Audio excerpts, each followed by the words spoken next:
such a one over for the destruction of the flesh, that the spirit may be saved unto the day of the Lord Jesus Christ. Let me read you this story. It'll take me just a minute, so just hang in there with me.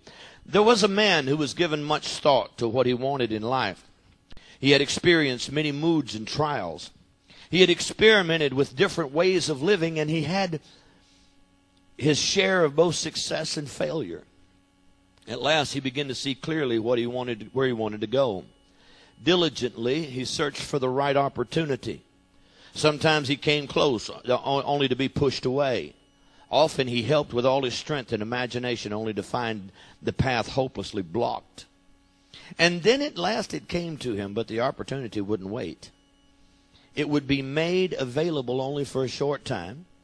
If it were seen that he was not committed, the opportunity would not come again. In other words, it said, if he understood, if it was seen that he didn't diligently do what he was supposed to, what was offered to him would no longer be available. So he only had a short window to get this done. Eager to arrive as he started his journey, with each step he wanted to move faster. With each thought about his goal, his heart beat quicker. With each vision of what lay ahead, he found renewed vigor. Strength that had left him when he was a youth returned, and his desires and all kinds of desires reawakened from their long dormant positions. Hurrying along, he came upon a bridge. This was not a bridge that a car goes across, but some of y'all remember the old swinging bridges and bridges like that. This wasn't a swinging bridge, but it was a pedestrian bridge. He came across the bridge, and he noticed someone come in the opposite direction as he was headed on his journey. And they moved closer. It seemed as though the other were coming to greet him. And he could see clearly, however, he did not know this other person, who was dressed just basically like he was, except he had something around his waist. Now, for those of you that were here Sunday night, you'll know that, remember the story. When they were within hailing distance, he could see that this other fella had around his waist a rope. It was wrapped around him many times, and probably, if it extended, would reach a length of 30 feet. The other began to uncurl the rope, and just as they were coming close, the stranger said, "Pardon me, would you be so kind as to help me for a moment?" Surprised by this politely phrased but curious request, the man said, "Would you hold the end of this rope for me?" So he reached out and took it. The other fellow said, "Thank you. I appreciate it. Now hold it with two hands and hold it real tight." Quickly, the fella looked off to the side of the bridge and jumped. The free-falling body hurled the distance of the rope's length from the bridge, and the man abruptly felt the pull. Instinctively, he held tight and was almost dragged over the side. He managed to brace himself against the edge. However, and after having caught his breath, locked down with the other dangling close to oblivion. "What are you trying to do?" the man screamed. "Just hold tightly," the fellow said. "Well, this is stupid," the man thought, trying to haul the guy back up in. But he couldn't, with all the leverage he had, he couldn't get the guy back up on the bridge. It was as though the weight of the other person at the end of the length of the rope had been carefully calculated in advance, so that together they created a counterweight just beyond his strength to pull the guy back to safety.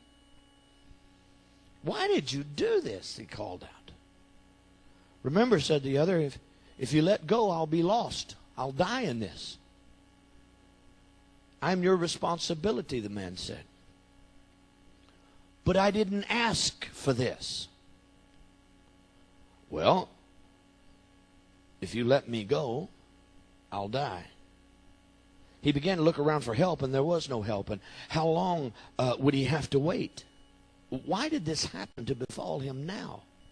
Just as he was on the verge of true success, he examined the side, searching for some place to tie the rope, some protrusion, or perhaps maybe a hole in the boards.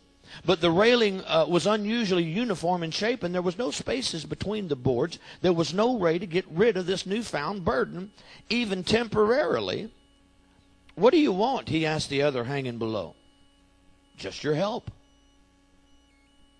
How can I help you? I can't pull you in. I know that. Just hang on. That'll be enough. Tie the rope around your waist. It'll be easier. So fearing that his arm wouldn't hold out much longer, he tied the rope around his waist. Are y'all still hanging here with me? He tied the rope around his waist. Why did you do this? He asked him again. Don't you see what you've done? What purpose could you have possibly had in mind? How could you be so stupid? Just remember, said the other guy, my life is in your hands. What should he do? If I let go, all my life I will know that I've let this fella die. If I stay here, I risk losing my chance at life. With ironic humor, he thought to himself instantly, to jump off the bridge while still holding on, that would teach this fool something. So maybe I'll jump too. I can't jump. If I jump, it'll kill us both. As time went by, no one came by, and the guy was looking around for somebody maybe to help him. To show this commitment to his goals, he would have to continue on his journey now. It was almost too late for him to get where he was going, fearing that he'd lost everything. A new thought occurred to him. While he couldn't pull this guy up on his own, if the other person would shorten the rope from his end by curling it around his waist again and again, together they could do it. Actually, the other could do it by himself as long as he was holding it there on the bridge. So he shouts down to him, now listen, I think I know how to save you. And he explained. But the other just wasn't interested. You mean you won't help me? No, I just want you to hold on to the rope. But I told you I can't pull you up myself, and I don't think I can hang on much longer. Are y'all with me? Well, you've got to try, the other shouted back in tears. If you fail, I'll die. Yeah, but you put yourself in that position. At this point, the decision arrived, what should he do? My life or this guy's? And then a new idea, a revelation. So new, in fact, it was heretical, so alien that so alien was it to his traditional way of thinking. I want you to listen carefully, he said, because I mean what I'm about to say. I will not accept the position of choice in your life, a choice that you made, only for my own. The position of choice for your own life, I hereby give it back to you. What do you mean, the guy said? I mean simply it's up to you. You decide which way this ends. I will become the counterweight. You do the pulling and bring yourself up. I'll even tug from up here to try to help you. He began unwinding the rope from around his waist and bracing himself anew against the side. You cannot mean what you said, the other shrieked. You would not be so selfish as to let me die here. I am your responsibility.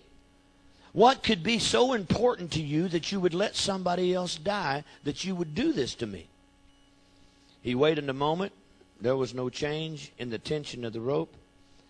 And the man standing on the bridge said, I accept your choice. He said at last, and he let the rope go. We've got a jumper! Jump, jump, jump. Some of you are doing everything you can to take this same person or this person or that person, and you think you're going to change them. Solomon said you can't change the spots on a leper.